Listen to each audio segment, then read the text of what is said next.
Okay, so we usually, start at the beginning. Like, when did you know that this is what you wanted to do? And were you super talented as a kid and all that sort of thing? So you were born in Chicago. I was born in Chicago, and I started out as a dancer.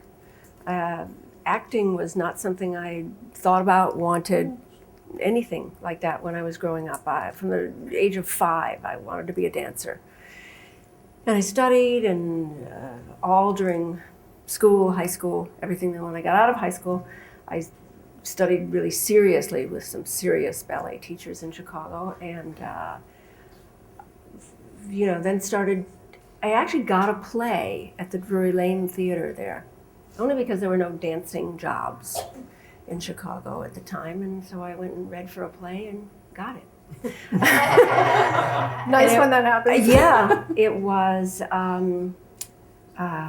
Come Blow Your Horn.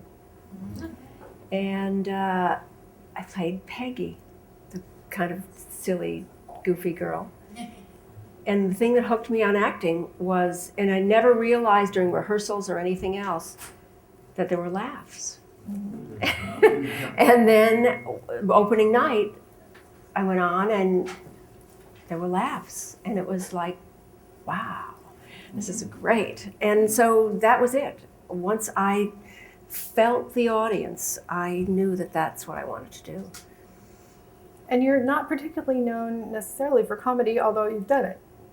But the laughter is what was I started so out great. doing comedy here in Los Angeles, actually. Well, I came to do a movie, but then the first thing I did was a comedy series with Larry Hagman. And what kind of character? He and I played husband and wife.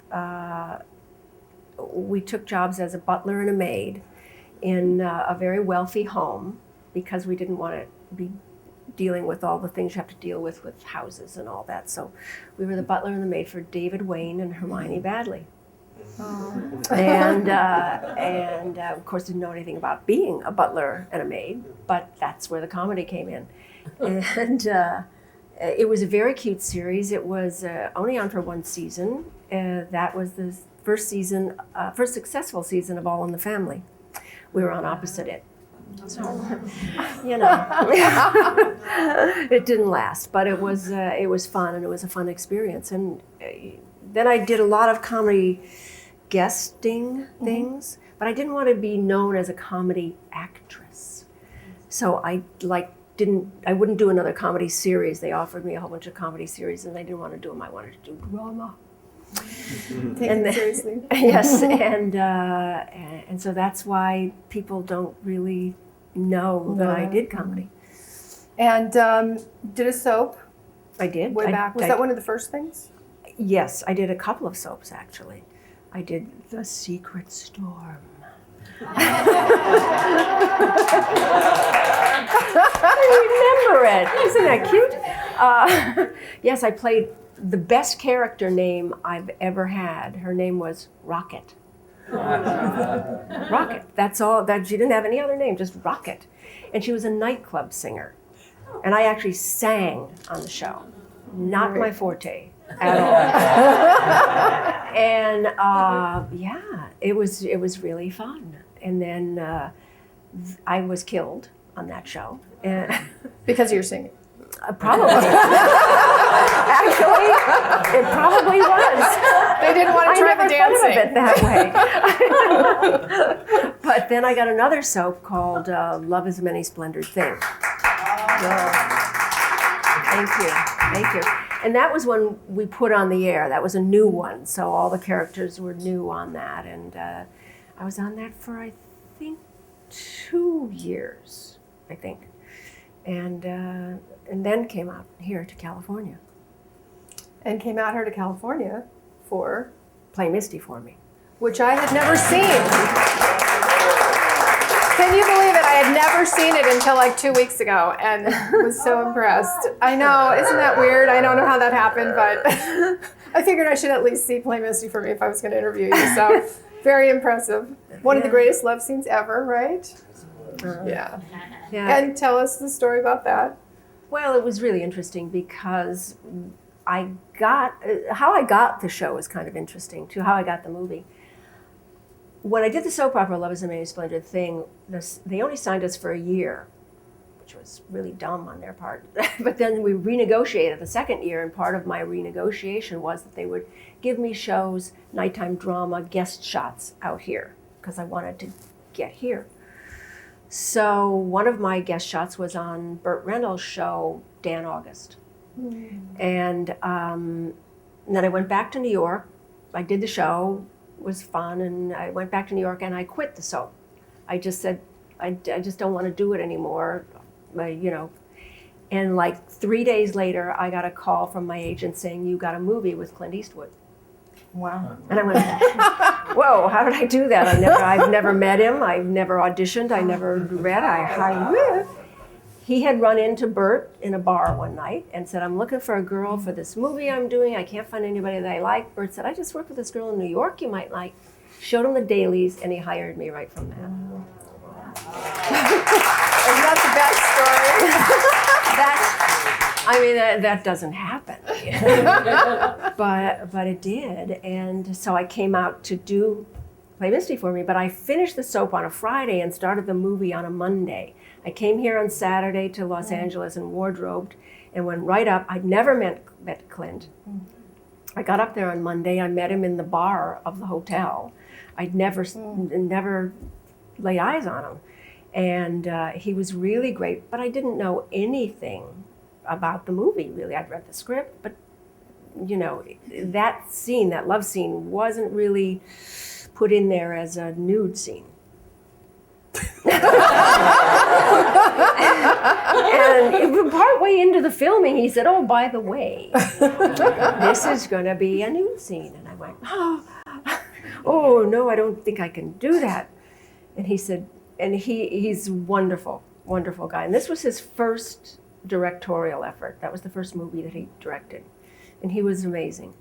He said, he played me the first time ever I saw your face. He said, this is the music I'm going to use. I'm going to film it very beautifully and everything. When we're done, I'll show it to you. And if you don't like it, if you think it's rude or anything like that, I won't put it in the movie. I said, okay. And of course, it's a beautiful piece of film, and I didn't feel badly about it at all. So, but he made me feel comfortable enough to be able to do it. And I'll always be grateful to him for that. So interesting stories from the filming of that. I'm sure there are many.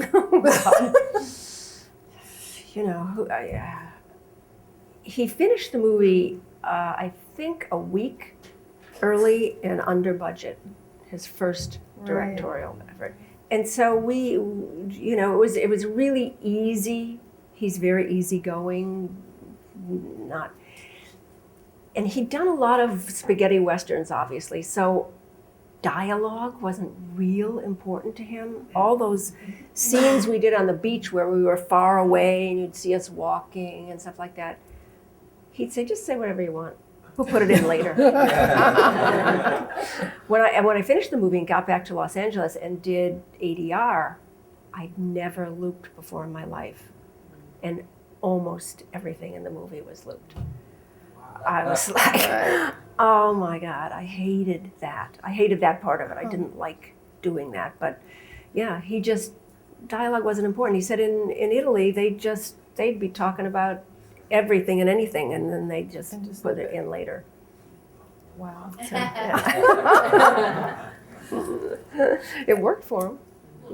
And it was interesting material because I don't think that like a female stalker even stalkers, like that wasn't a concept so much then, right? No. So it was pretty original material. Yeah. And everybody says it was, the first Fatal Attraction. Yeah. That was, the first one, the better one, some people say. But it was a really interesting, and it was interesting for him. And it wasn't, believe it or not, at the time, a huge hit.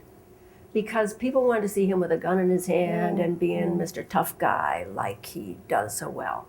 And they didn't really accept him so much as just a regular character, particularly a character who was being terrorized. that was Right. difficult for the audience to accept with him. So it wasn't a big hit. It's become like a cult movie over the years because it holds up. It lasts. It was a really great movie, scary movie. I haven't seen it in a very long time. But people, there are people that see it all the time. It's on television all the time too, and they watch it still and love it. So,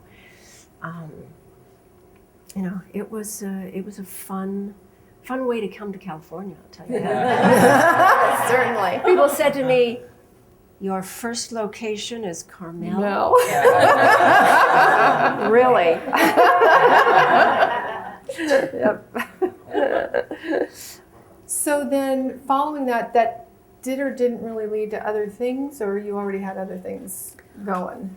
Well, no. Because as you say, it wasn't like it was a smash at the time. No, it wasn't. So what happened was, before the movie came out, because it didn't come out for... And that's 71. Yeah, it didn't come out for like a year or so, After maybe that, 9 months, I don't remember exactly. I came down here to LA and started auditioning for things. And I auditioned for a series and got it. Again, the first series that I had auditioned for, I got it. People said to me, "The first series you got?" That's the same thing as, Carmel. Which is the one with Lori Hagen. Which was The Good Life.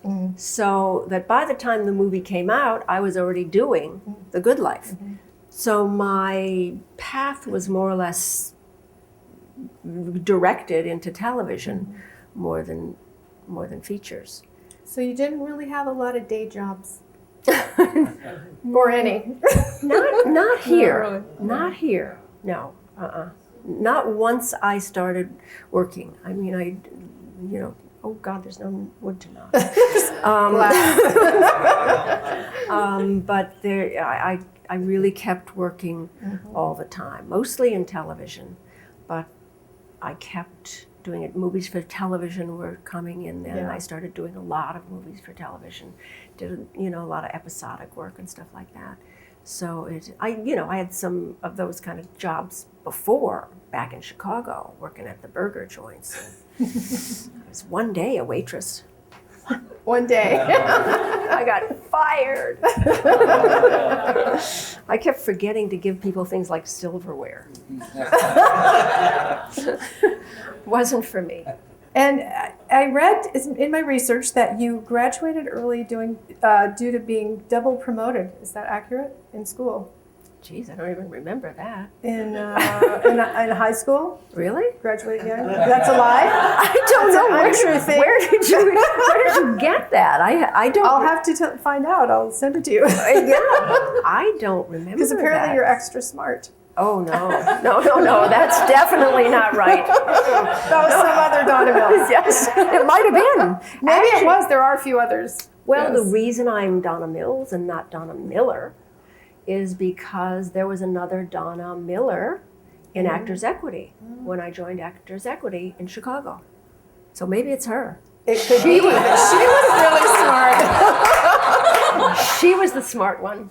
Yeah. So while we're on the topic of TV movies, because you've done a lot, and especially when they were really happening all the time, and lots of message movies, right? Lots of really significant topics, hot topics. Yeah. I was wondering if I'm sure you must have gotten letters and things like, where it changed people's lives. Do you have stories about that? Yeah, a number of the message movies that I did, I produced as well. And I'm very proud of those movies, actually. I did one about a woman who was an alcoholic. And at the end of that, we had numbers to call, things like that.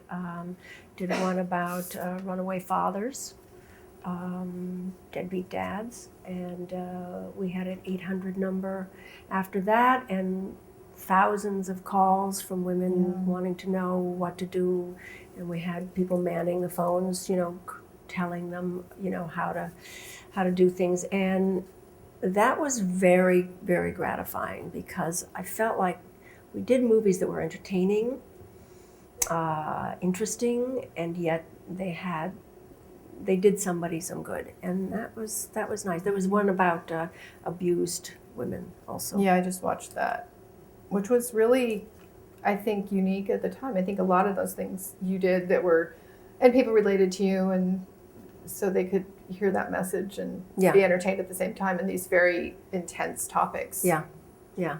Those were nice. I liked doing those. I'm sure in the course of your long career, do you have any things that you wish you hadn't done?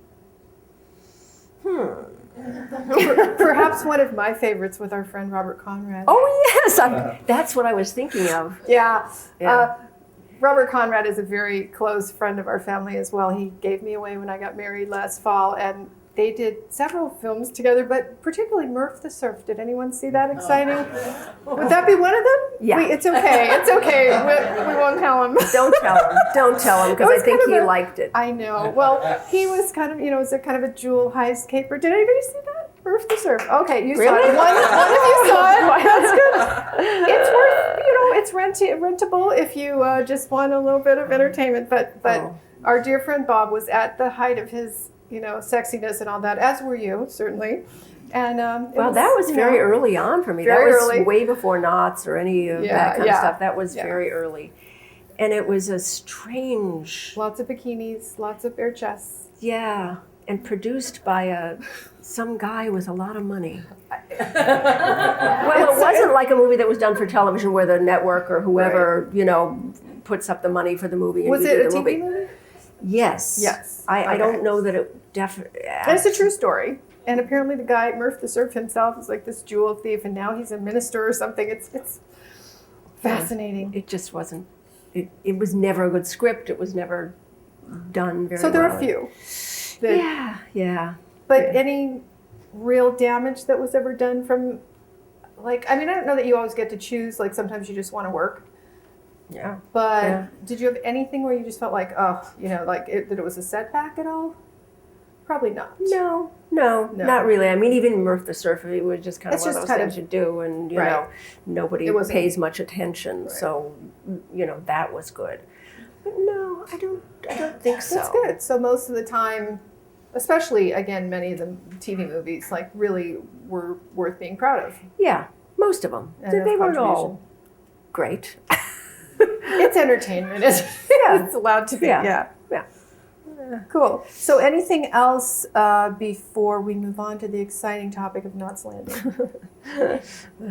Prior to that, anything else you'd like to share? Just glowing wisdom. Before I did Knots was a time when I, was struggling, trying to get jobs, trying to get movies. Struggling. Really? Yeah. Really, yeah. It wasn't always easy to get a job. And there came a point, just before Knots, as a matter of fact, it's the reason I jumped at that role, that I'd done so many goody two-shoes roles that they were about done with me with that. Do you know what I mean? Pretty soon they're looking for a new face to do that thing.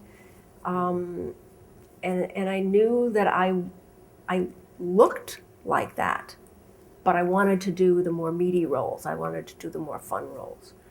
And, but people didn't see me that way. Blonde hair, blue eyes, that kind of ingenue look. You were the perfect look, yeah. Did you study then? Were you in class? I studied in New York with Wynn Handman, and I studied out here with Milton Casales. Oh, me too. Yeah. Both great wonderful teachers. Funnily enough, I studied with Milton at the beginning of my time out here in California, and he was wonderful. But then once I started working a lot, it was too hard to keep going to class, although he didn't think so. And I bet Milton didn't want you to do goody two-shoes parts. No. Milton probably pushed you to do a lot of other things. Yeah. But then I started going back to Milton's classes probably about 4 or 5 years ago. Oh, really? Wow. Yeah.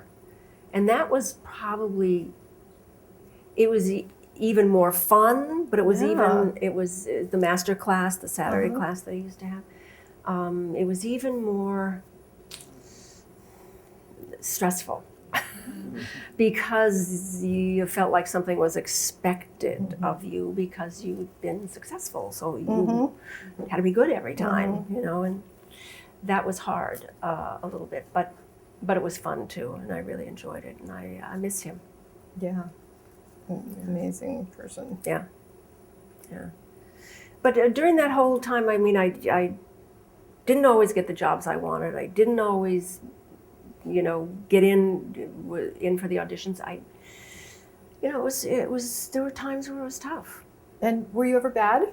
Like, do you have any horror audition stories where you were like really embarrassed? Or I wasn't a good auditioner. You weren't. No. Probably the best audition I ever did in my life was my audition for Knots Landing. Yeah. Thank you. So, you know, since this is all actors, right? So talk about that a little bit. I mean, that's a hard thing. If you were you not a good reader, or you just didn't like it, or I got nervous. you did. I still do. I mean, there was a period, of course, where I didn't have to audition, and that was cool. I liked that a lot. Yeah, play Misty for me. So here, you gotta know your Misty. Yeah, exactly. I mean, Love that was that. really nice. But then, you know, once I was here, I had to go and audition, and now again, I have to audition. Yeah. But there was a period where I didn't have to audition for anything. I mean, I was just handed things. And I really like that, but I get nervous at auditions, and I've never been able to overcome that nervousness, really. Yeah. So, but never. I mean, do you think you've actually lost jobs you wanted because of that? Probably. Although at a certain point, people knew your work, and so probably you could get away with that a little bit. Yeah, but becomes a certain point also where the casting directors don't remember your work. You know, I mean, it's like, Knots what? So, yeah, it isn't all on your work, and also they don't care about your body of work. They just well, you care need to about be what good for they that, right. need you for that particular time. So with Knots, were there a lot of people up for that, or how did that go? I think there were. I knew one of the producers. He'd been a very good friend of mine, and we were kind of in a social circle together. And I saw the breakdown on that role, and I told my agent, I want that role. And he called them up, and they said, well, we don't have to have Donna come in and audition. We know her. Because by that time I'd done a lot of movies for television and stuff like that, and this one producer knew me. So no, Donna doesn't have to come in. We'll consider her. But I said, nah, they won't. They won't really consider me for this role. I must go in and audition. I must go in and read. And my agent went in there and fought for me to come in and read, and I did. And an hour after I left the audition, they called me and said I had it. Yeah. It was one of those things I just knew I had to have that role. Which is a really interesting example right there, because you just had an intuition about it, and you could have just said, And I you knew know, that they know me, I would and- never get the role if they didn't See see it. me play the role, because they thought I was, had that goody thing. Just that goody thing, and that I couldn't get in that under part. And I knew I could, so I just, And so why do you think you did better on that? You just really wanted it, or you were nervous, but you just got it together because it was important? I guess so. I guess I just, and I read with one of the producers too, not the producer that I knew, but one of the other producers. And it was really hard to read. So I just kind of really nailed him, I just really. You were focused. Yeah. And yeah. when you left, did you think you had it? Or you felt good about it? I felt good about it. I felt really good about it. So not having to wait too long is nice. Yes, yes, it was. Doesn't always happen that way, but yeah, it was nice. And I think probably most of you know you came in season 2 of the show. Yeah. So how was that? It's funny, David Jacobs, the producer, said to me, "You'll be sitting alone at lunch." Meaning that everybody was going to be jealous because I was the one brought in to kind of mix it up and, you know, make it interesting and fun and that. Because it was a very good show, very well-written show, but it was an episodic show. It wasn't a serialized show. It was one episode at a time. And each one stood on its own, and there was nothing to bring people back every week. And my character was supposed to do that, go in and stir up trouble. And that was, you know, I mean, how much more fun could there be than just go in and stir up trouble? Yeah, I loved it. And it was somewhat true that I was sitting alone. No, no, it was great, and we really did, you know, get along well and have a good time. And at that time, at the very beginning of that show, it was an amazing show because the entire cast would go in once a week and read the script every single week, and we'd have like an hour or two, and the writers would come for us to tell the writers what we thought. And that doesn't happen very often on shows. It really doesn't. So it was really nice. They put an end to that after about 2 years, though. The writers couldn't take it. Oh, wow. They couldn't. I mean, they just said, it's just too disturbing to have them, you know, saying they hate this part and they hate that part. So they stopped doing it. But for a while there, it was really fun. It was like an ensemble kind of feeling with, you know, a repertory feeling. It was nice. And you did TV movies during that time as well? I did, usually one. So you're working a lot, yeah, all the time. Yeah, whatever hiatus I had. Yeah. It was a very intense period because...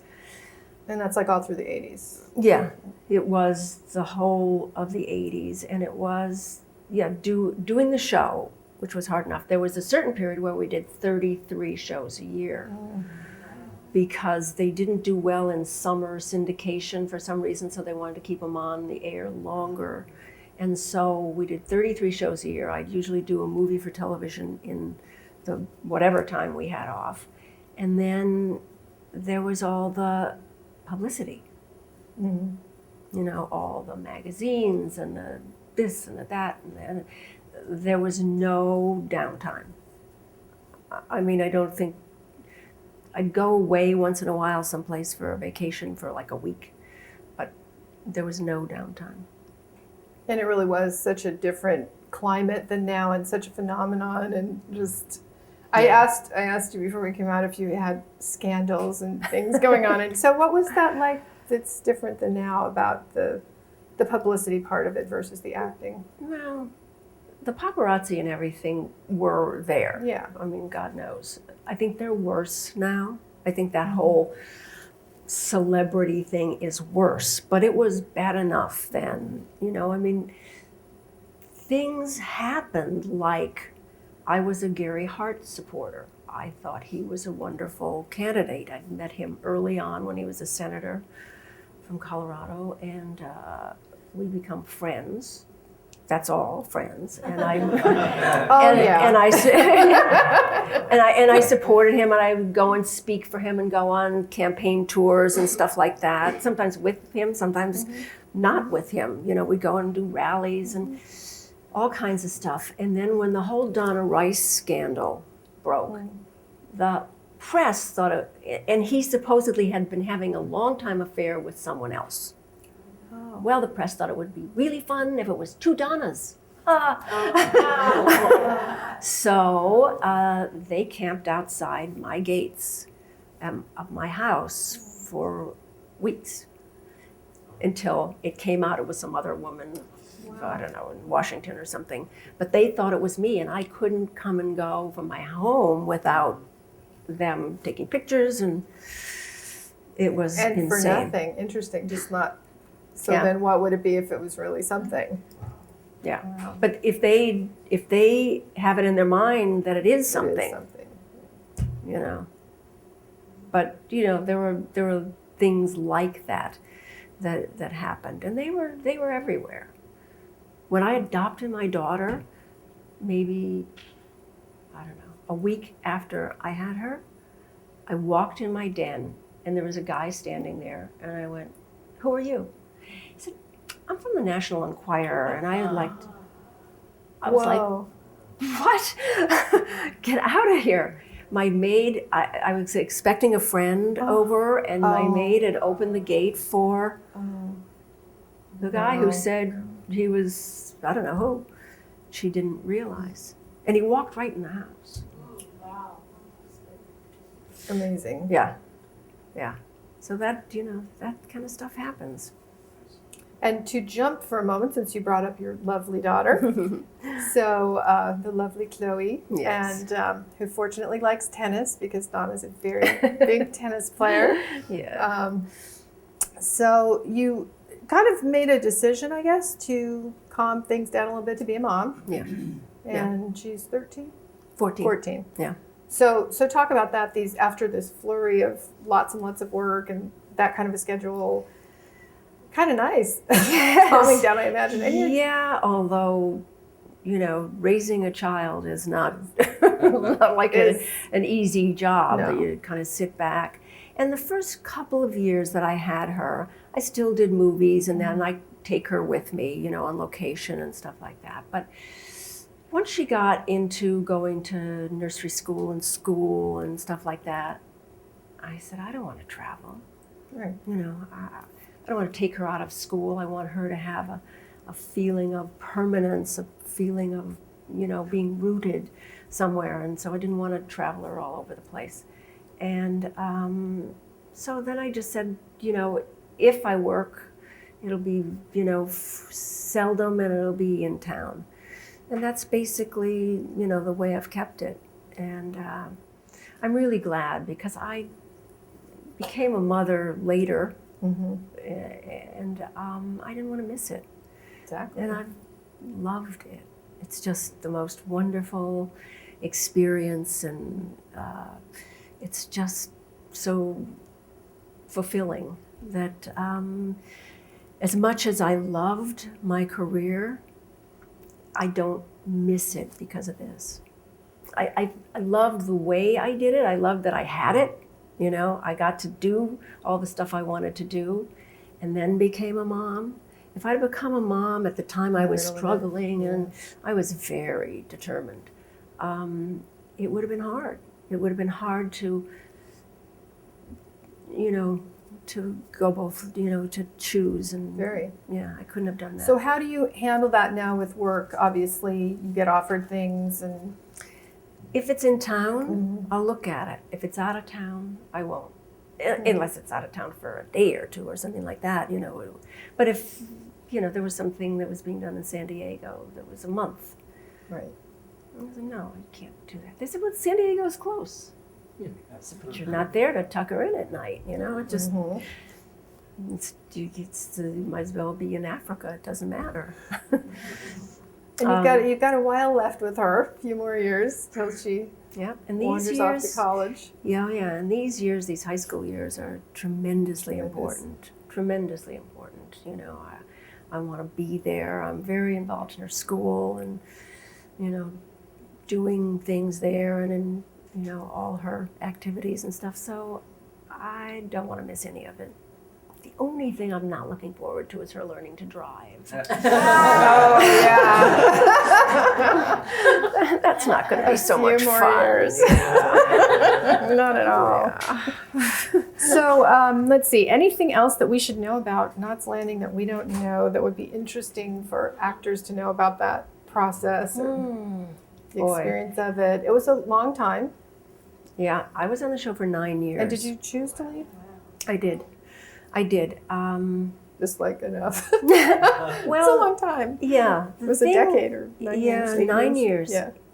The thing was, I wanted to produce movies.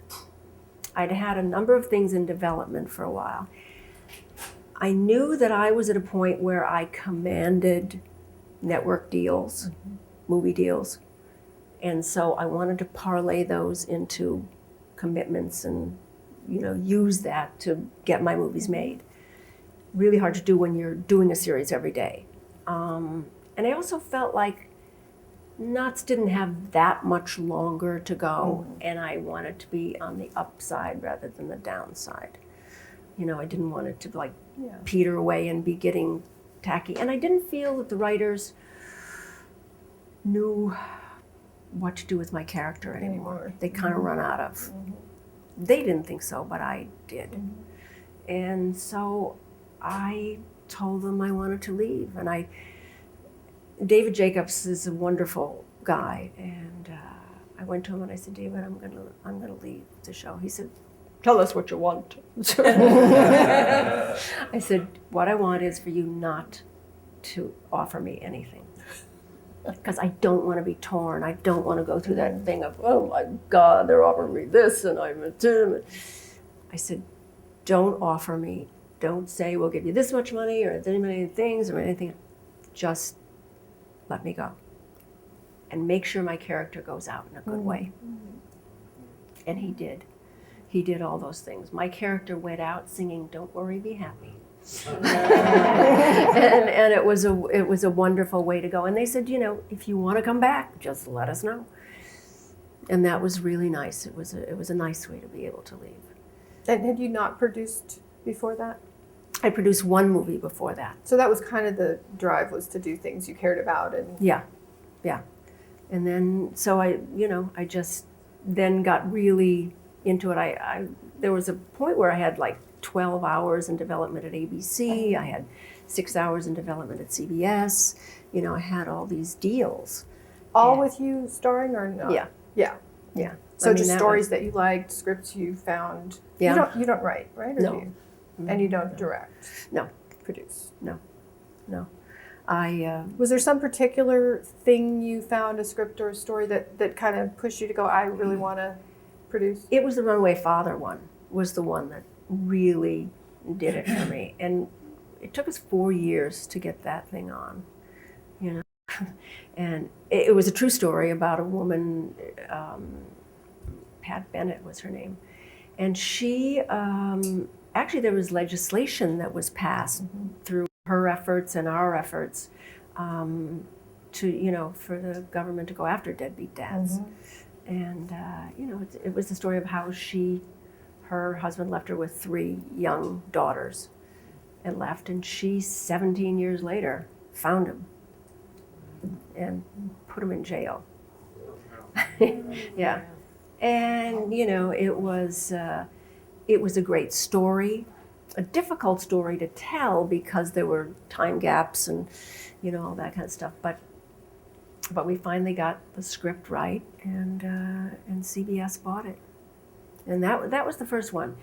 And that was the beginning of me really, and I loved the producing process. Yeah. I really did. And finding things that you cared about.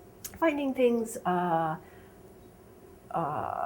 loved the process too of once the movie is greenlit, of getting your crew together and your actors together and having rehearsals. And, you know, I did things like that because as an actor, I knew how beneficial it would be for the actors to be able to rehearse a little before they started a movie, so they didn't walk on the set and see their husband for the person who's playing their husband for the first time that day. Take their clothes off with Clint Eastwood, like. Yes, exactly. So it was fun to be able to come at producing from the aspect of being an actor, so that you could give the actors more than they usually got. You know, and that was really something I liked being able to do. And not more than they got maybe monetarily, but although, you know, I tried to make sure people got good deals, but just in terms of respect and in terms of how they were treated.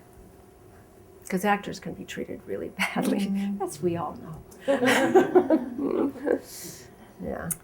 So with all these many experiences, do you have favorite other actors that you've worked with? I'm sure. There's been so many really So many, wonderful actors.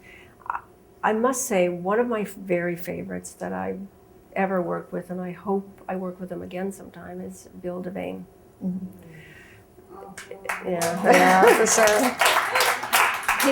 He's an amazing. I love him, first of all, just as a person. He's a wonderful guy.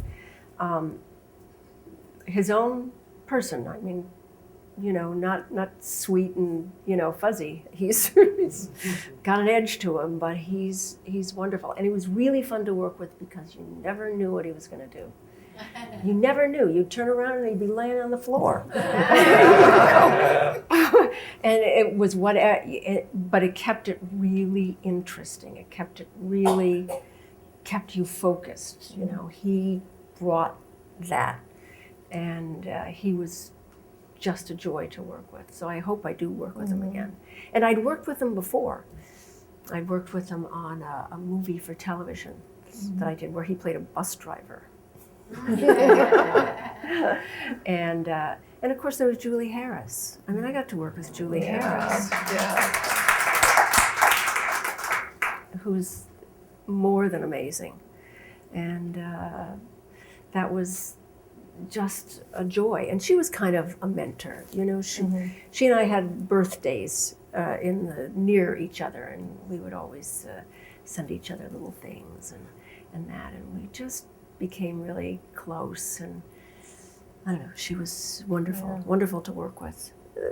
The company of actors on Knots was a really fine company of actors. Michael York, Ava Gardner. I mean, God. It was wonderful. So, but the company, the core company of all the actors, really worked like an acting company and not like a series stars.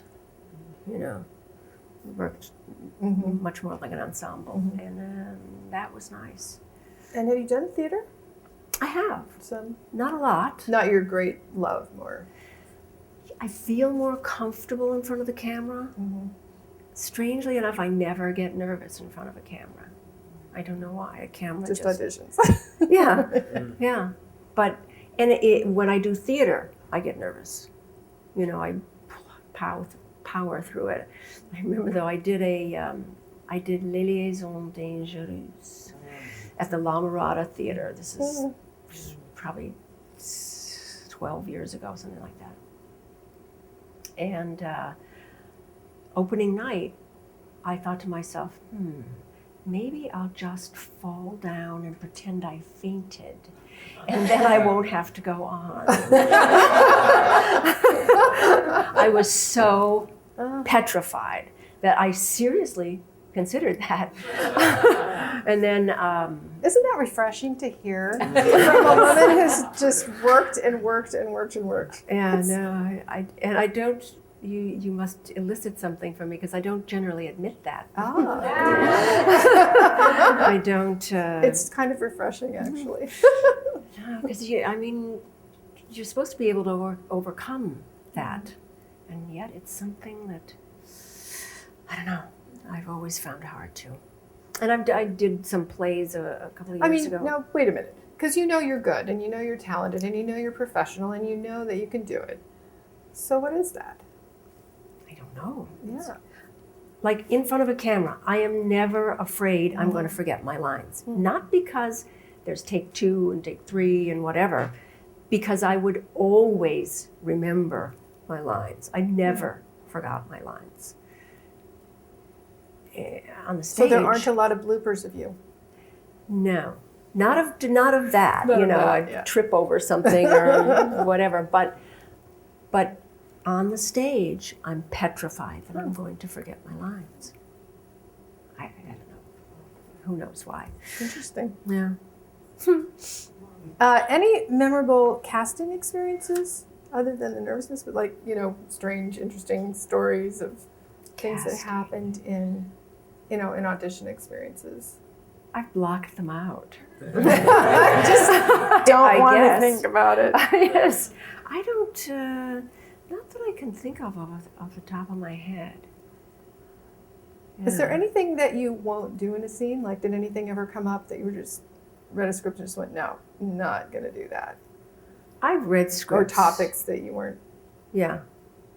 I've read did scripts. not want to do. Yeah. I've read scripts where I just didn't. It was distasteful to me. Therefore I wouldn't have wanted to Because do it. either was poorly written, or does it depend on that? Or, in other words, No.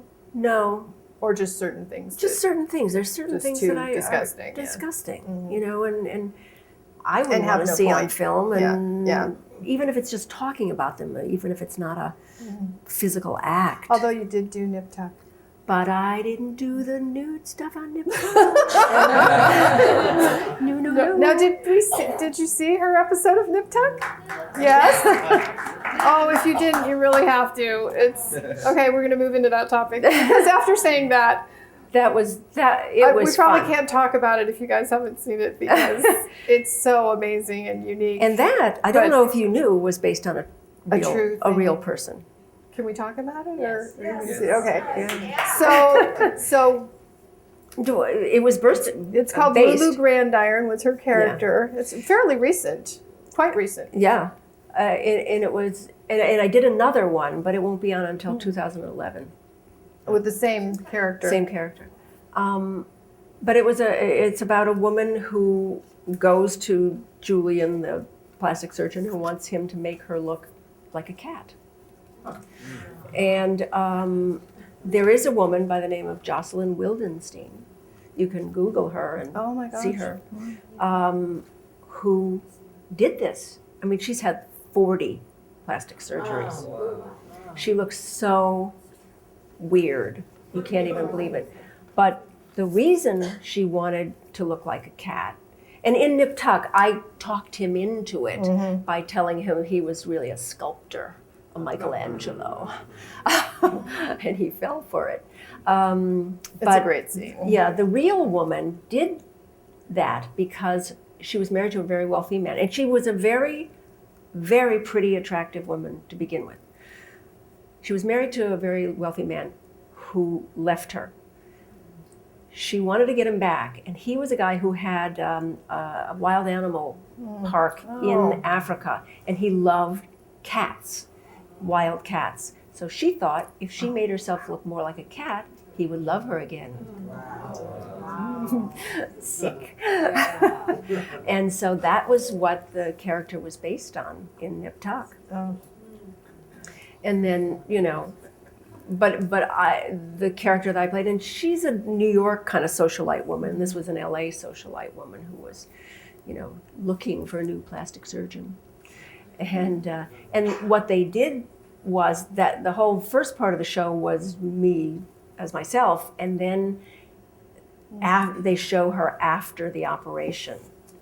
And it was a 5-hour makeup with prosthetics and things, and there was no part of my face showing except my eyes and the very tip of my nose.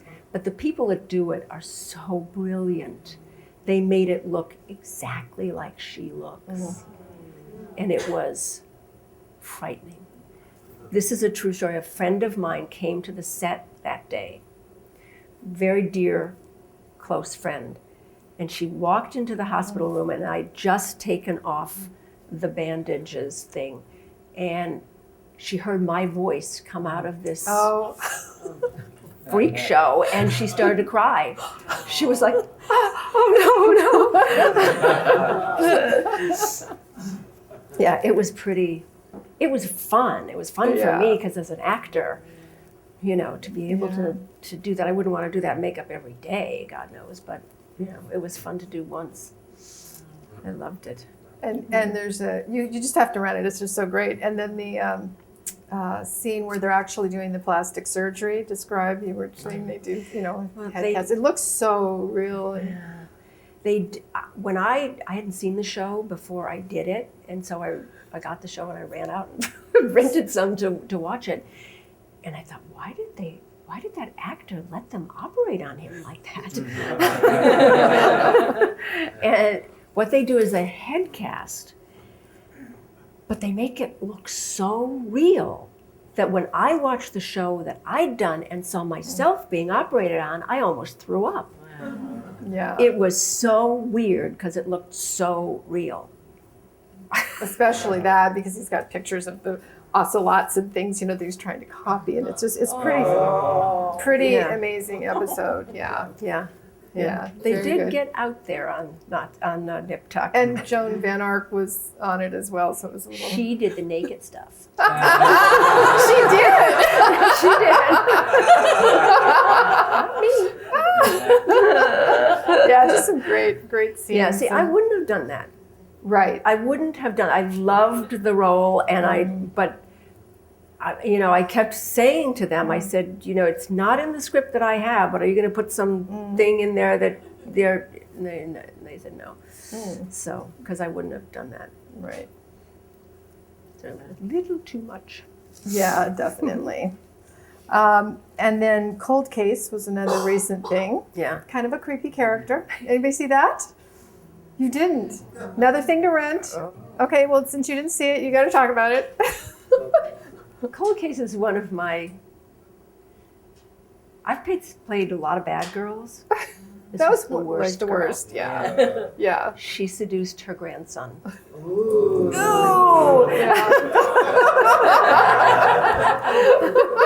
Yeah, it was. I shouldn't say this. It was fun to do. I mean, it was. Of course. Well, it was because it yeah. was such a bizarre character, and she was the victim. She was the person who had been murdered, and they were trying to open the case and find out who did it because they'd never found out, and it turns out it was her daughter. So it was interesting, but it was it's a really incredibly well done show. It's kind of almost old Hollywood. Beautiful sets and exquisite costuming, and the cinematographer on it is brilliant because he does a different era every single week, and it looks magnificent. So it was a really fun show to do in that regard, and it was an interesting character, interesting to try and make her, not wacky, but totally. Yeah, how did she get there? Yeah, That's an interesting exercise. Because she had done the same thing to her son. Yeah. Ew. Yeah. Just keeps getting worse and worse. Ew. And you're such a nice person. So that's really fun. I know. That's what you have to know is like Donna Mills is the nicest person in the world. And it's just so funny to watch you do those things. Well, the strange thing too about those two particular shows is my daughter is not particularly interested in seeing me on film. I tried to have her watch a movie that I did a number of years ago in Australia called Outback Bound. It's a light comedy, romantic comedy kind of show, movie. And she started watching, this is about 2 or 3 years ago, she started watching it, and I'd forgotten there was a subplot where some guys are after me and they're looking at binoculars. She said, why are they looking at you like that? Why are they? And she made me turn it off because it freaked her out. She couldn't separate the two. She was scared for me because somebody was after me. And since then, she's not been interested in seeing things that I do. So she wasn't particularly interested to see the Nip Tuck or the... No. But friends of hers at school, they saw it naturally, and they're going, oh, your mom. So, but she still hasn't seen them. That's funny because one of the questions I wrote down to ask you was, what would you like her to see? Like, is there something you particularly... There's a movie that I did that I love called The World's Oldest Living Bridesmaid, which was another one that I produced. And I just love the movie. I think, and it's a romantic comedy, the kind of things she really likes now. You know, she likes all those 27 Dresses movies and all that. You know, she's at that age. So I think she would like this movie. But I can't, to get her to sit down and watch a movie of mine. Not interested. You're just mom, which is what you wanted. So Yes, that's really exactly. Good. That's Yeah. great. Yeah. It doesn't sound like you ever wanted to do anything else, but did you when you were younger, or you just liked dancing? And would you want to do something else ever? Not really. No, not really. I mean, I never did. I was driven. For a career. For a career. I was driven first to be a dancer and then to be an actress. That's all I wanted. And That's not all a I show did. business family, right? No, not at all. My parents were supportive of what I wanted to do. They didn't try and stop me, but no, there was nobody else in our family that. So it just came out of your heart. Yeah, I don't know, where it came from. And I think now, the only thing that the only other interest that I have that's really, I think I maybe could do as a career would be an interior designer. I've redone a number of houses and stuff like that, and that would be something I could do. That you like to enjoy. Yeah. Mm-hmm.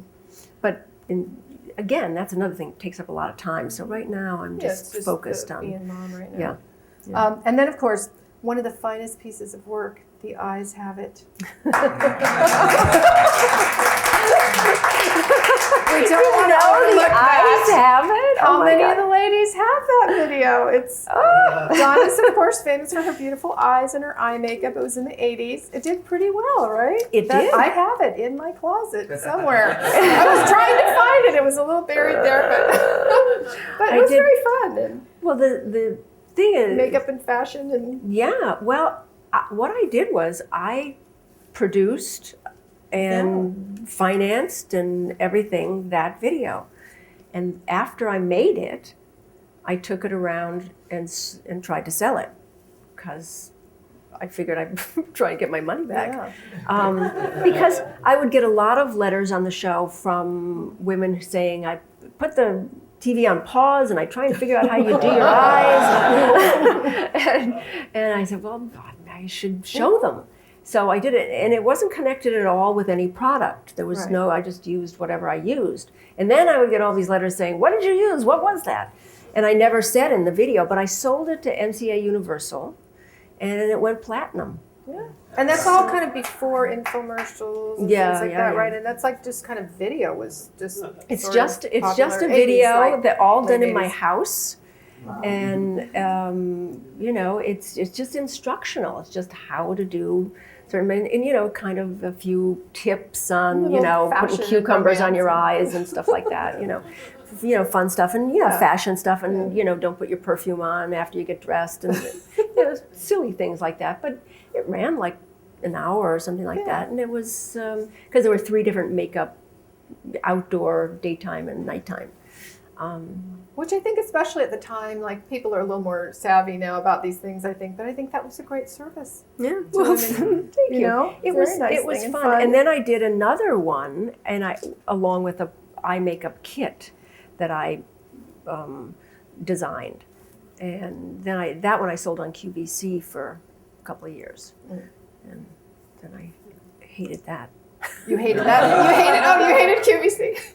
I hated that so bad. I am not a seller. I don't sell things. It's just people who do. It's a great talent to be a good salesperson. It really is. I wish I could do it, but I'm not. So I had to try and do that on QVC. Oh God, I hated it. And then also when you have to go to outside of Philadelphia, and you go for 2 and 3 and 4 days at a time, and it's.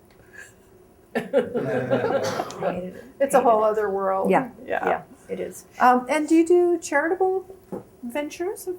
Yeah, I do a lot of environmental. Yeah, a lot of environmental stuff. Yeah, that's probably my main, thing is the environment. I've been doing it for a long time. Particular organizations or topics, or what are you most involved with? Save everything. save every. Well, we were doing, global warming before anybody, said it existed. There was a group called ECHO, Earth Communications Office, which worked with the studios and stuff like that. Anti-nuclear. Does that not stuff. exist? No, it doesn't really anymore. Bonnie Reese, who was the head of it, left, and then it's just kind of melded into several other groups. I had lunch today with the head of Defenders of Wildlife, who is a good friend, and who, that those kinds of things,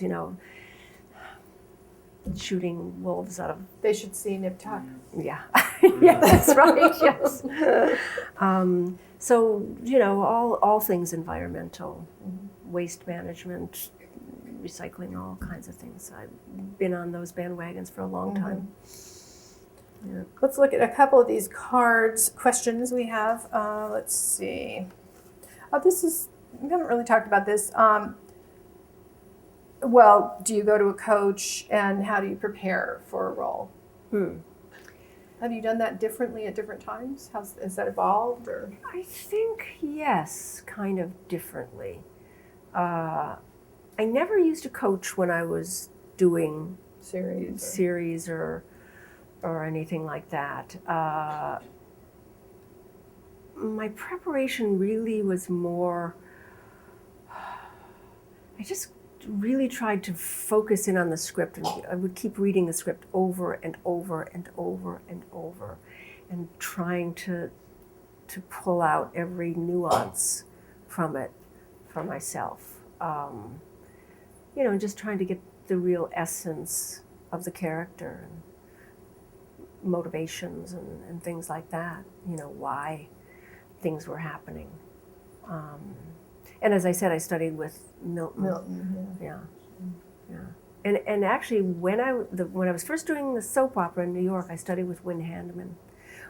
And that was really, really helpful at the time, because doing a soap opera, you're doing it really fast.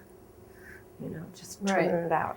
And so studying at the same time, which was hard time-wise, but studying and doing class at the same time was very beneficial. Really got to know how to make it work. This is a great question from Amanda. What's the biggest change you have seen in the acting industry since you started, which is the biggest change? I mean, there's so many changes, or any changes that would be interesting to talk about. Well, probably one of the biggest changes, which is a change for the better, is that women's roles have improved tremendously. When I was first starting out and first doing guest shots on episodic shows and stuff here, you either played a secretary, a wife, or a girlfriend. That was all there were. There were not detectives and, nurses and leads in series. I did a pilot called The Bait that Aaron Spelling did, where I was the lead and I was a policewoman. And it didn't sell. And I had someone from ABC say to me, just can't have a woman carrying a series. Yeah, that made me happy. Like 70s? Or 80s? Yeah, 70s. Yeah. 70s. Yep. So. And of course, Cold Case, you have. Yeah. Essentially, you would have probably gotten that part. Yes. At that time, right? Yeah, but they didn't do anything like that then. No, there were no stories like that on television. So it's really think roles happily have improved tremendously. I think we all know, when I was doing Knots and, back in the 80s and that, CBS did 60 movies for television a year. Right. ABC did 40 or 50, NBC did a lot. Mini-series, all these different kinds of things, more series. because we didn't have reality programming then. Now that we have reality programming, there's just a lot less of the dramatic programming. And they're trying to do the dramatic programming cheaper because the reality shows are cheap. They say, well, you can do a show for that amount of money. Why can't you do a dramatic show for that amount of money? Well, you can't. So it's changed in that way too. But being the optimist that I am and the positive person that I am, I look at the way women's roles have improved, and I think that that's a really good thing. I wonder what will happen with something like the TV movies, though, because that's an interesting point. One of the ways that I know Donna is my mom was a vice president at CBS in business affairs and did movies and miniseries. So over the last few years, her role was very much diminished because, as you say, there were several hundred contracts she would do in a year, and then it just kind of dwindled to there was the Sunday night movie every week, even till recently, and now it's like a mini series here and there. Even the mini series, there used to be these epic things, and so because like the movies that you did, all those topics and really valuable topics, there's there really isn't that. They don't do them anymore. They just don't do them. No. So and I don't think they'll ever go back to doing them. Not that way. Mainly because I think the television is going to change dramatically. I mean, it's all going to be on your computer. Right. And you won't even have a television set anymore. I know. I mean, I feel the same way, but I don't know how. I heard some news commentator talking yesterday about they had a big conference, all the heads of networks and stuff like that talking about, and they're just kind of sticking their heads in the sand and saying, oh, it's all going to be fine. Television will be fine. Don't worry. Television will always be there. Don't worry. I think that they're going to be really sadly mistaken. And of course, you're at a different place with auditioning now, but I always talk about how when I was a teenager working, that there would be about 20 of us that were the girls, and we'd kind of see each other all the time, go in, I got it this week, she got it next week, and there was no videotape. Yeah. And you just read and you got it or you didn't, and then it was like hundreds of people on video, and now it's some, casting directors watching it on the BlackBerry, and it's such a different way of getting work in the first place, let alone doing it when you get there. Yeah. So. And they are starting to do web shows. Well, right, there's that. So. Yeah. I mean, a friend of mine sent me last night. I mean, he's a very good cinematographer. His wife is a director. And they're doing these little web shows. They're like 5 minutes long. And I gotta tell you, they look great. Yeah. I thought it was gonna look all cheesy, and no, it looks great. And they're very intense for that 5 minutes, but it's, so I don't know. So that's a different thing too, because people can create content now themselves, which has been spoken about very much here. So it's all just evolving with the medium as it goes along. Yeah, yeah. Are there particular roles that you want to play, like things that that you want to be 20 years older to play, or anything like that? Thank you. 20 is good. No, seriously, yeah. That you're much too young for. Yes, thank you. Well, the one thing that I don't want to do, which is what I get a lot of now, and is that, and this bugs me a little bit.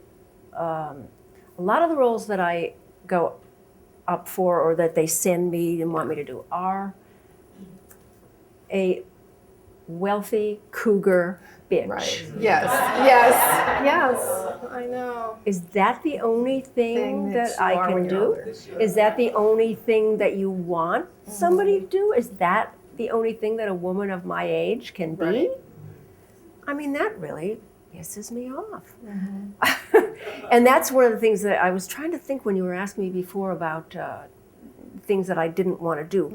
There was something that was sent to me just recently that was that kind of really awful woman. Unattractive. Yeah, that I said, why do I want to play that? I just don't want to play that. The Cold Case was interesting because that was very different. The Nip Tuck was really fun and interesting. And they're not saying that every woman is like that, but that's all I get. But they both were. I asked you that because in watching those two things, which are probably your, is there something else recent? Those are the no, most those recent. are the most. You're being I've done some Hallmark movies, but you know. But I was struck by that because you're, you know, and you're, of course, you're so physically beautiful, but I know you well enough to know that you have so many other layers. And I'm glad you brought that up because I think that is really frustrating. And this is kind of the ongoing thing about women and how women are seen and what's written for women. And it is better, but yeah, that's, especially if you're like, you know, over 25. Yes, right, exactly. Way over. But it's true. And I say to my agents, I say, put me up for other kind of, and it isn't that. Those are the kinds of roles that are there for a woman that's older, you know? It just boggles my mind. So yeah, there are roles that I'd like to play, but I'd like to play write something good. Yeah, I'd like to play a well-rounded woman. You know, a woman who exists in life. You know, who isn't, you know, I mean, I suppose there are cougars, but I just don't think that every woman over 50 is a cougar. No. You know, so. Anyway. The evolution of the business. Yeah. I'm not sure if we exactly talked about this. Like, have you ever really, really bombed? Like, really bad? And if so, how did you recover? I mean, I know you're really professional, so... Again, I've blocked it out. You just don't remember those things. Yeah, I'm trying to think. I never got fired. That's good. That's good. That's good. Except for my waitress job. So. Except for that. Like, Julia Louis-Dreyfus was here last week, and she just told the cutest story about she was up for something, and you know, went in and was just really bad. And so then she went out, and the lobby kind of went, oh, I just knew I could have done better. So she like wrote a note and, you know, begged them, please let me come back. And then she was just horrible again. So she's like, you know, like, oh, okay, forget it. I have done auditions where I've been really bad. Yeah. As you did share with us earlier. Yeah, I've known that I was, you know, and mostly in comedy, because that makes me more nervous than anything else. And so do you stop and go, oh my gosh, I'm so sorry? Or you just go, I'm not going to get it any better. It's just not my day. Yeah, no, I just kind of let it be. Let it be. Next. You know, yeah. I just can't wait to get out of there usually. Yeah. Did you ever think your career was over? Doesn't sound like it. No. Always knew you'd come back. Yeah. I mean, you talked about struggling a little bit, but not any huge dry spells or... No, right before Knots, though, was a difficult period. I don't know how long I didn't work, you know, but I didn't work for a while. And I was like, but I'm not like that. I don't think... You don't obsess about that? No, it's over. I'm never going to work again. Right. I don't think that way. I'm just kind of, you know, focused on what I want, not what I can't get or I'm not getting, but like what I want. And it sounds like pretty much knowing something's coming eventually. Yeah. I've always felt that. Any pieces of really great advice that you think other people have given you? That kind of goes to the mentor's question, or... I don't know. I don't know if there's anything about always, you know, remember something, because it all ebbs and flows, you know, and it's different all the time. I worked with a producer that I felt was kind of a mentor and really helped me to see scripts better. A woman by the name of Judy Pallone. She's a wonderful producer. Anyway, she would help me read scripts well. You know, I mean, a lot of times I think actors tend to look for their own part. Right. And that's not really a good idea because your own part has to fit in with the rest of it. And if the rest of it's not good, it's not going to be good no matter how good your part is. And so I've always tried to do that, is look at the whole in a piece of work that I'm going to do rather than just, my role. Have you ever had, since especially in those times you had a lot of offers at once, have you had two things to choose between that you liked equally? Or not that much of an overlap? I don't know. There are things that I turned down that Oh, that you turned down that you wish you hadn't? Yeah. A show called Just Shoot Me, which was a great show. They came to me very early on about not the model role, not the role that Wendy played, but the other one. And I kind of didn't like it. I never took them really seriously because it was one of those putting together a package, kind of thing, and I didn't want to be, I don't know, I didn't do it. And then when I saw the show, when it finally did come together, I went, damn. I would have liked that show. I would have liked to do that show. But, it's one of those things.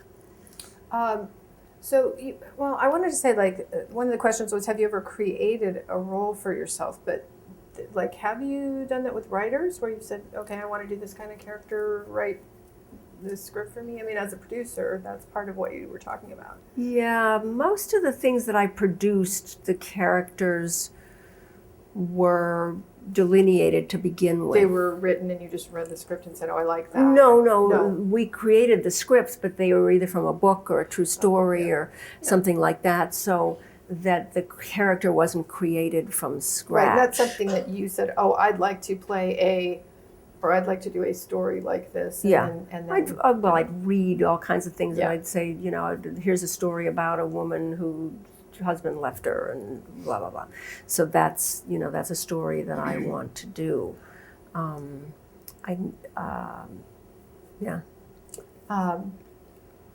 Anything that's worth talking about relationships with agents, managers, like kind of the businessy side of things, that would be beneficial to these folks? I don't. That might be different now too. Than it was. I'm actually with an agent that I started with way back when I was in New York. I haven't been with him the whole time, but I guess he was my first manager. And then in New York, then he came out here and I came out here, and I was with him various and sundry times back and forth. I find with agents, they have to get shaken up sometimes.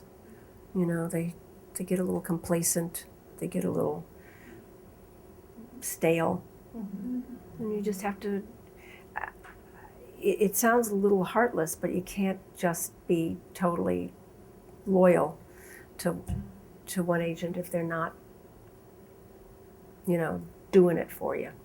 And I think to move around a bit is a good idea. Yeah.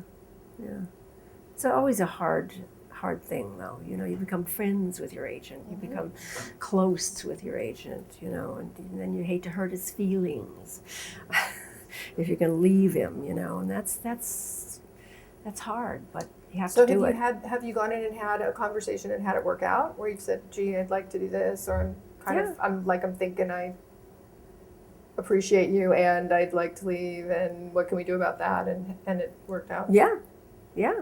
I mean, as I said, this agent I'm with now, I've left him probably 5 times. Yeah. But always on good terms. It's always like, they understand. They know. Yeah. They know that you can't stay with the same person. I mean, on rare occasions, it's worked out that it's worked for somebody to keep the same agent their whole career.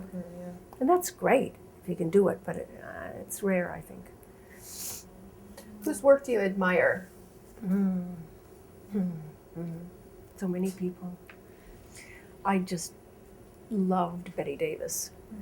I just loved Betty Davis. Any movie that she was ever in, I just wanted to see it over and over again. I just thought she was wonderful. These days, there are actually lots of actresses that I love to see on the screen,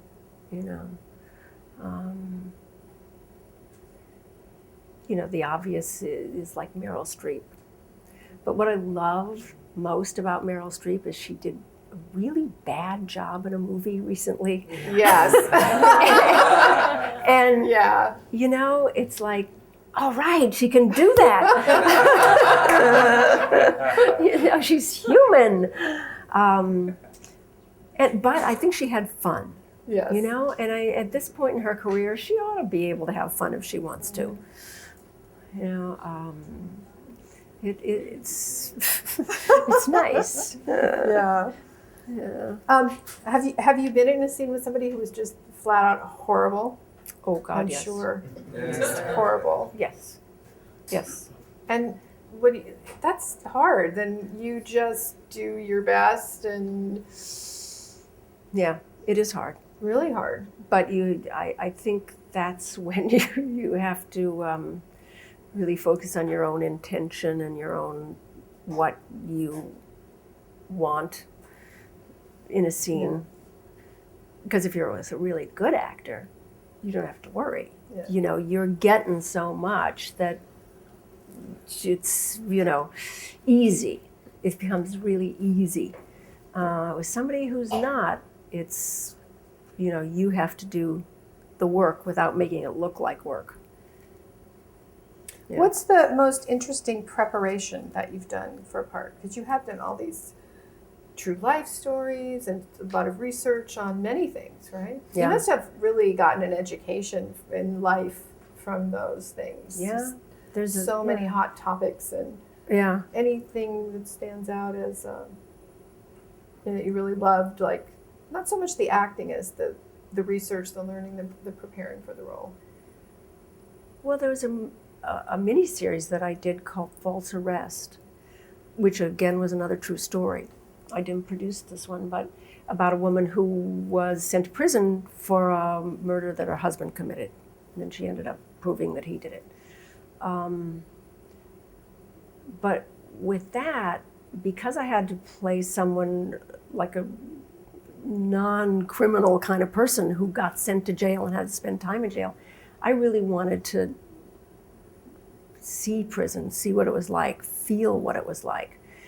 So I went to a number of different women's prisons and talked to the inmates and talked to a lot of people there and stuff like that. That was really interesting. And that was an interesting preparation because I'd asked them to let me just sit alone in a cell, a real cell, not a set, but a real cell, so I could feel what that felt like. And it was interesting, so that kind of, I liked that kind of preparation where you really can go to the place and, and also it was interesting and difficult to meet people who you were playing. That's somewhat hard. Did you do that a lot or not always? A number of times. With the Runaway Father movie I did, I met the woman a lot. We talked a lot. In developing the script, she had a lot to do with it. And then the woman that was in jail, too.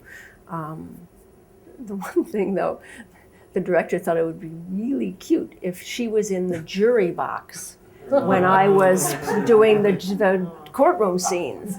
And I didn't know that. And then there she was, and I went, no, I can't have her there. It was just slightly distracting. But it's fun to meet people that you play. particularly if they don't look anything They like you. Yeah. No one looks anything like you, so there you go. So what's your favorite part of the whole process of this life you have? What's my favorite part? Not the mom part, the Well, you knew that would be at the top of the list. Good for you. Yeah. I don't know, probably the freedom. Not auditioning. No, not audition. That's on the bottom. Yeah, that's the very last. Probably the freedom that it gives me, has given me. And I've always felt that, because you get to go a lot of places, you get to do a lot of things that other people don't, so it's been a wonderful experience, and I even though I'm not doing it right now, it's still very much alive in me. Is there one particular, not necessarily one thing, but a few things that you're most proud of your, you have such a considerable body of work. Yeah. There's like I said, those movies for Many, television right? that I Many did. things Yeah. you're proud of. Those movies for television, I'm very proud of. I'm also proud of Knots Landing. Mm-hmm. I really am. And being able to, the wonderful thing about doing a series is you get to practice almost every day. Generally actors are working here and there, and you don't get to do it every day. You don't, my daughter's becoming a very good tennis player, and there's a theory, well, it's in a book right now called The Insiders, I think, that you have to do something for 10,000 hours before you become a master at it, before you become really, really good. Most actors don't get to act in front of a camera or on a stage or whatever for 10,000 hours. That's a lot. Cool. That's doing it, as you're going to be doing it. So doing a series affords you that opportunity to practice and practice and practice, so that you can hone your skills there. And that's probably what I'm most grateful for, and one of the things that I'm proudest of, that I got to create a character that I got to practice that much, and got to really hone and make good. Most times you go away from a show going, I wish I'd have done that, or I wish I'd have done that, or I've done that differently. Or when you get to do it that long, you go, I think I did it right. How to do that, yeah. So, anything else you think we should know from your vast store of experience? Oh my God. If anybody has any other experiences, anything that comes to mind that you think was, just fun for us to... You've been pretty thorough. I have. Aren't I well prepared? Yes, you are. Yes, you are indeed. You didn't know I have this stuff. I did not, no. And most importantly, how's your tennis game? My tennis game's getting good. My mom used to play tennis at Donna's court. Same tennis The pro. strange thing is about her wonderful... My wonderful mom who just passed away sainted mother ago. who was a joy and a wonderful, wonderful person. All those years at CBS, she did my contracts. I'd never met her. I didn't know her at all.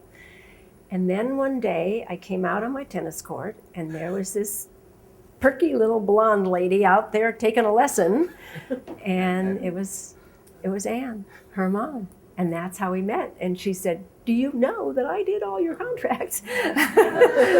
And we became fast friends after that, which was really lovely. It was lovely to know her. So I've had the privilege of knowing Donna, and actually my mom had her very last Christmas at your house. It's really special to us. She did. Yeah. So wonderful. Any other questions? There's somebody right here. Do you have something you're producing now? I'm not. I really kind of gave up Got the producing. teenager right now. Yeah. She's producing it. She's producing a young woman. Yeah, a good one, I think. Yeah. Yeah, but no, I'm not. I kind of gave it up. it became, when the network stopped doing movies for television, which is what I did, I had really no place to go with my stuff, you know? So, yeah, but it all happened at the right time. Yeah. Do you have a sort of a plan for you want to raise Chloe, and then when she's sort of launched, are you just going to kind of see what happens at that point where the business is? I don't know. I've been thinking and you're about working it. as things come up that you're interested in. Yeah, not enough to keep me busy enough when she goes away to college. Right. You know, right now I'm busy enough with her, which is fine. I've been thinking about it lately, and I don't know. I mean, I'm not sure if I would, try to get something going again acting-wise, you know, or go off and travel. I don't know. Well, I think it's one of those things you go, oh my God, that's coming up, isn't it? Because you're just in the process of enjoying life, which you worked really hard to be able to get to do. Yeah. So that's very nice too. Yeah. But it will be interesting to see what you do as life goes on. Yeah. Maybe I'll become an interior designer. Who knows? Great. Any other questions? Have you ever done any directing? Directing. Oh, directing. She didn't. I never have. No, the opportunity presented itself on Knots. You know, Joan directed, Michelle directed, Bill directed. Couple of other people, you know, they gave them the opportunity to do it, and they asked me if I wanted to do it, and I didn't. I didn't feel I knew enough technically to do it, so I didn't.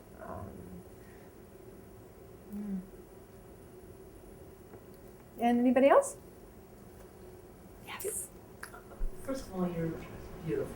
Oh, I agree. And secondly, I just have to say that as an older actress myself, I am beyond inspired by your graciousness and your centeredness, and I just think you're marvelous. Let me repeat that because it was really good.